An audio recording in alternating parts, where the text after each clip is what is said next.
नमस्कार, मैं हूं दिवाकर त्रिपाठी और आपका स्वागत करता हूं न्यूज़ 7 हिंदी के खास कार्यक्रम राष्ट्र प्रथम में। उत्तर प्रदेश की योगी सरकार पर दो आरोप अक्सर लगते हैं। पहला ठाकुरवादी होने का, दूसरा ब्राह्मण विरोधी होने का। हालांकि ये आरोप सियासी जुबानों से ही लगाया जाता है, लेकिन कल जिस तरीके से परशुराम जयंती के अवसर पर लखनऊ में ब्राह्मण सभा के द्वारा निकाली जा रही शोभा यात्रा पर पुलिसिया लगाम लगाई गई है, उससे ब्राह्मणों में नाराजगी तो फैली ही है, साथ ही उस आरोप को भी बल मिला है जिसमें कहा जाता है कि सरकार ब्राह्मण विरोधी है। और आज इसी मुद्दे पर बात करने के लिए हमारे साथ मौजूद हैं ब्राह्मण सभा रा के अध्यक्ष विनय तिवारी जी। विनय तिवारी जी, अक्सर ये आरोप लगता है कि योगी सरकार ब्राह्मण विरोधी है, ठाकुरवादी है, आसपास योगी सरकार के ठाकुर जो हैं वो देखे जाते हैं, चाहे वो अधिकारी हों और चाहे वो नेता हों, चाहे वो मंत्री हों। लेकिन जो कल परशुराम शोभा यात्रा जो निकल रही तो उसको रोका गया, उस पर आप क्या कहना है, क्योंकि आप भी आरोप अब लगाने लगे हैं?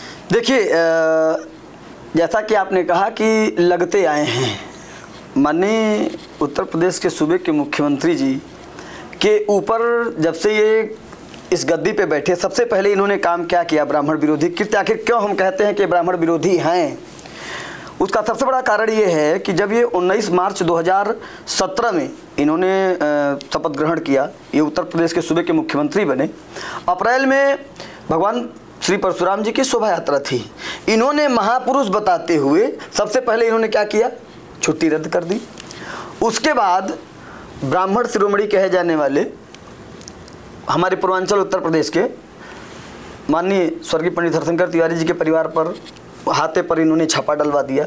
इस प्रकार के तमाम ऐसे कृत्य कि जैसे कानपुर में आप देख लीजिए, खुशी दुबे जो 2 दिन पहले शादी करके आई थी, उस बच्ची को जेल में डाल दिया गया। ऊंचा हार, जुलाई 2017 में ही ऊंचा हार में 5 ब्राह्मणों को जिंदा जला दिया गया। उस पर माननीय मुख्यमंत्री जी का कोई एक्शन नहीं रहा, कोई क्रिया प्रतिक्रिया नहीं रहा। उस समय भी उनके ही सरकार की 2 कैबिनेट मंत्री स्वामी प्रसाद मौर्य और ब्रजेश पाठक आमने सामने रहे इस मुद्दे पर, और इनका कोई स्टैंड नहीं आया। उस समय क्यों नहीं किसी अपराधी के घर पे बुलडोजर चल गया? क्यों नहीं उनके घर गिराए गए? क्यों उनको दमीजोर नहीं किया गया? इसका एक देखिए, अगर उस समय से आरोप लगातार लगते आ रहा है तो कुछ तो उसकी सच्चाई होगी। रही बात हमारे परशुराम जयंती की शोभा यात्रा की, तो मैं ये जानना चाहता हूँ, योगी जी ने आज तक किसी से पूजा पाठ के लिए समय मांगा है क्या? परमिशन लिया है क्या? वो एक मठाधीश हैं, एक मठ के महंत हैं, उनको क्या कभी किसी की जरूरत पड़ी? मैं तो ब्राह्मण हूँ, हमारा आप ये कह लीजिए कि आभूषण है चुटिया, चंदन, जनेऊ, हमारा कर्म है पूजा करना। आप अगर हमको पूजा पाठ से रोक रहे हैं तो मैं जानना चाहता हूं काहे कि आप सनातनी हैं और काहे कि हिंदूवादी हैं? रोकूंगा आपको पूजा पाठ से नहीं रोका गया है। पुलिस का साफ तौर पे कहना है कि जो आपके द्वारा शोभा यात्रा निकाली जा रही थी उसकी परमिशन नहीं ली। आपको मैं प्रमाण दे रहा हूं, एसीपी गाजीपुर, थाना गाजीपुर, थाना गोमती नगर, एसीपी गोमती नगर ने बकायदा मेरे परमिशन को अप्रूव्ड किया है, मेरे पास कॉपी है। उसके बावजूद मेरी 29 को शोभा यात्रा निकलनी है, 28 को रात में मेरे घर पर जहां पर मैं सो रहा हूं, मैं, मेरी बीवी और मेरा 4-5 महीने का बच्चा, 10 गाड़ी पुलिस मेरे घर पर जाती है। मैं आतंकवादी हूं? मैं अपराधी हूं? मैंने कौन सा ऐसा अपराध कर दिया? आपने हमको परमिशन दिया, आप हमसे रात में 12 बजे 2 बजे कह दीजिए कि आपकी परमिशन कैंसिल कर दी गई। ये कोई तरीका होता है? तो आपने अगर कैंसिल ही करना था तो आपने हमको परमिशन दिया ही क्यों था? वजह बताई होगी कुछ? कोई वजह नहीं, वजह सिर्फ इतनी थी कि ऊपर से आदेश है। किसका आदेश है बताना चाहिए था ना, ये आपको कहना चाहिए था कि हाँ, घबरा गए कि ब्राह्मणों का फरसा राजधानी में कैसे चमक सकता है, कैसे दिख सकता है। इससे घबराहट हो गई होगी माननीय मुख्यमंत्री जी को, मैं तो स्पष्ट कह रहा हूं। और मुझे शर्म आती है आपको बताऊं कि इसी सरकार में जो ब्राह्मण नेता बैठे हैं, अपने आप को जो ब्राह्मण नेता बन करके पद की मलाई काट रहे हैं, 50 फोन किया मैंने, और इतने सक्षम नहीं है वो कि हमारा साथ दे सकें।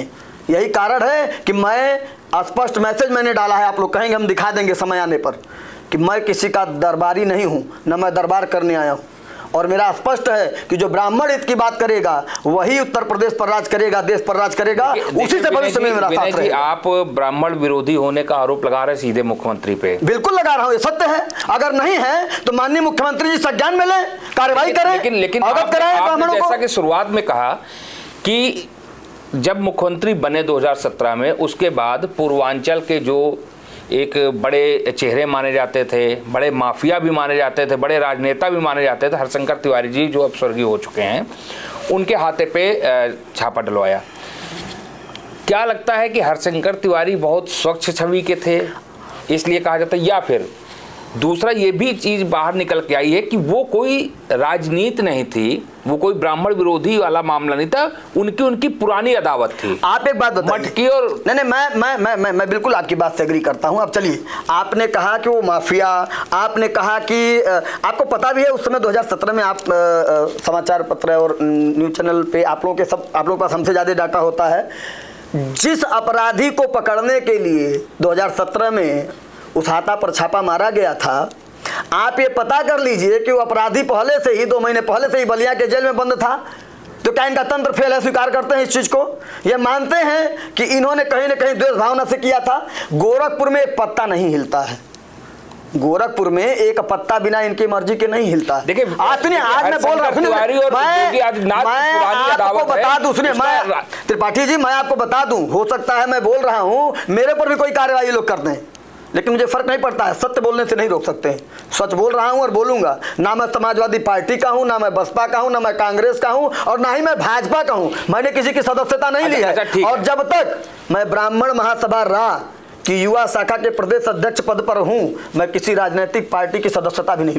विनय जी, आप आरोप लगा रहे हैं सीधा मुख्यमंत्री पे कि ब्राह्मण विरोधी, ठीक है, लेकिन आप ये बताइए कि उनकी जो 2017 में सरकार बनी थी, 10 उनके ब्राह्मण मंत्री थे। इस बार अभी जो 2022 में सरकार बनी, अभी मौजूदा समय में 8 ब्राह्मण उनके कैबिनेट में हैं। उप मुख्यमंत्री उनका ब्राह्मण है, तो कैसे मान अगर उप मुख्यमंत्री जी इतना सक्षम थे, मैंने फोन किया, मेरे पास साक्ष्य है, ठीक है, क्यों नहीं लखनऊ कमिश्नर से कह करके न्याय मांग रहा था। मैं गलत करने के लिए नहीं कह रहा था, मैं तो न्याय मांग रहा था कि आप एक काम करिए, हमारा परमिशन है, आप सीपी साहब से कह दीजिए कि बस हमारी यात्रा निकल जाने दें। तो ब्राह्मणवाद का परिचय दिखाए होते ब्राह्मणवादी हैं, वो भी अपने समाज का पक्ष रख दिए होते और हमारी यात्रा निकलने दिए होते। जब रात में मेरे घर पुलिस पहुंची, सुबह 11 बजे तक मेरे घर से मुझे क्या नहीं निकलने दिया गया, 5 गाड़ी फोर्स थी, मेरे कैमरे की रिकॉर्डिंग आपको दे दूंगा।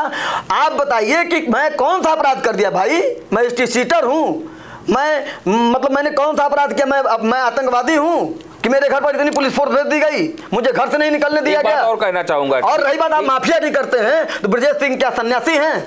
आप बताइए ना, जिसके खिलाफ भारतीय जनता पार्टी अपना क्या नाम है कैंडिडेट नहीं उतारती है, किसके कहने पर नहीं उतारती है? इसको भी सामाजिक तौर पर आना चाहिए ना। विनय जी, एक और बात है कि योगी आदित्यनाथ के सबसे खास एक अधिकारी, IAS अधिकारी थे, अब रिटायर हो गए हैं। वो जब थे नौकरी में तब भी वो काफ़ी ज़्यादा करीबी थे, अब जब रिटायर हो गए हैं तब भी योगी आदित्यनाथ ने सलाहकार बनाकर उनको अपने पास रखा है। आपको कई अगर ब्राह्मण विरोधी योगी आदित्यनाथ हैं तो अवनीश अवस्थी उनके करीबी क्यों है, सबसे करीबी माने जाते हैं? सुनिए, जब से सलाह हम देखिए, हम कह रहे हैं कि हमारी टीम में कोई हो, हमारी अच्छी बुरी चीज़ों का वो संज्ञान जानता हो, रखता हो, और हम उसको अगर अपने इर्द गिर्द नहीं रखेंगे तो कल को भी हमारा विरोधी हो जाएगा। दूसरी चीज़, मैं आपकी इस बात से नहीं रखता, आपको सुन लीजिए, दूसरी चीज मैं आपकी बात पे आ रहा हूं, मैं आपको जो चीज बुरा लगता है आप उसके पास नहीं जाएंगे, और अगर आप ब्राह्मण विरोधी हैं तो जाहिर बात आप आसपास अपने ब्राह्मण नहीं रखेंगे, वो चाहे जितना भला। अच्छा देखिए, समाज में दिखाने के लिए राजनीति का यही तो रूप है। अगर हम कह रहे हैं कि माननीय हरशंकर तिवारी जी ब्राह्मण नेता थे या विनय तिवारी ब्राह्मण नेता हैं, तो क्या हमारे पास आपको क्षत्रिय वर्ग का नहीं मिलेगा? जरूर मिलेगा, आप हमसे पूछिए। हमारे समाज का एक अनुसांगिक शाखा है हमारे संगठन का, मानव सेवा प्रकल्प, जिसके प्रदेश अध्यक्ष बड़े भैया रितेश शाही जी हैं, तो वो तो क्षत्रिय हैं, तो हमारे साथ है। क्योंकि वसुधैव वो कुटुंबकम सर्वे भवन्ति सुखिनः की मानसिकता के हैं, इसलिए वो हमारे साथ हैं। तमाम ऐसे साथी हैं जो हमारे ब्राह्मण का असली मतलब क्या है कि जो समाज को सुलेशन की तरह जोड़ के एक साथ लेके चले, एक माले में पिरो करके लेके चले। हम उस पर चल रहे हैं, हम उस पर कार्य कर रहे हैं। और अगर कहीं ना कहीं ब्राह्मण एक मानसिकता है, विचारधारा है, उसके ऊपर अगर आप प्रहार करेंगे, सनातन का यही तो मस्तिष्क है। मुख्यमंत्री योगी आदित्यनाथ कर रहे हैं। उनके कैबिनेट में पिछड़ा है, यानी कि डिप्टी सीएम केशव प्रसाद मौर्य, उनकी उनसे कौन कितना खुश है, उनसे कौन कितना खुश है, आप ही दिखाते हैं। बात राजनीति में, उनसे कौन कितना खुश है, राजनीति में पिछड़ा कितना खुश है, दलित कितना खुश है और ब्राह्मण कितना खुश है, आप राजनीति में खुश करने के लिए किसी को नहीं आया जाता, जनता को नहीं। आप एक बात बताइए, एक व्यक्ति से कौन कितना खुश है, ये आप लोग ही दिखाते हैं। तो एक साथ ना, एक ही कैबिनेट में है, एक ही गुच्छे में है। नहीं, मजबूरी है ना, मजबूरी का नाम माननीय। अच्छा, आते हैं अगले सवाल पे विनय जी, अगले सवाल पे आते हैं। ठीक है, आप कह रहे हैं कि ब्राह्मण विरोधी हैं योगी आदित्यनाथ। अरे उन्होंने कल प्रमाण दे दिया। हाँ, प्रमाण दे दिया। वरना आप बताइए, आपने 2017 की बात की कि जैसे वो मुख्यमंत्री बने, उन्होंने परशुराम जो जयंती पे जो छुट्टी होती थी एक तरफ भाई साहब, एक सेकंड रोकूंगा त्रिपाठी जी, एक सेकंड आपको रोक लूंगा।